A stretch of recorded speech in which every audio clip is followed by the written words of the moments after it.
Повеќе од 12 часа и требаа на Државната изборна комисија за да пријави во полиција дека им е хакирана веб страницата.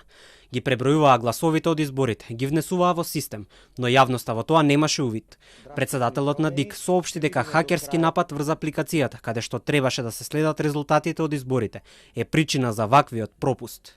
Сега секторот за компјутерски криминал во МВР ќе истражува дали нападот на страницата е реализиран преку компјутерски систем во земјава или странство и кој стои зад сето тоа.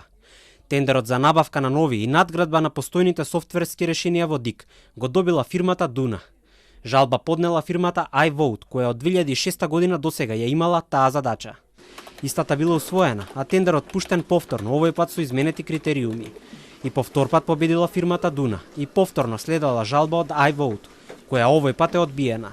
Интересно е тоа што од Бирото за јавни набавки во јуни дале свое мислење дека не се исполнети условите за спроведување на постапката со преговарање без објавување на оглас.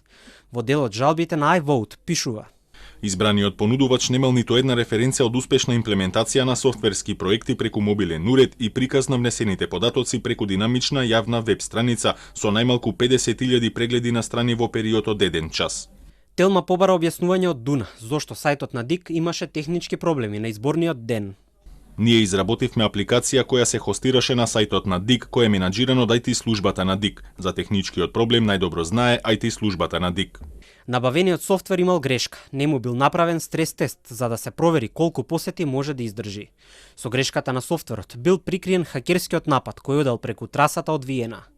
Страницата не била испробана, а хакерите го искористиле тоа и направиле ситуација како 800.000 луѓе во исто време да се на истата адреса и да следат резултати, информираат за Телма извори од секторот за информатичка технологија на ДИК. Серверите во Виена, по чија што траса действувале хакерите, во меѓувреме го блокирале нападот. МВР ќе истражува и дали некој од внатре од ДИК направил саботажа на софтверот.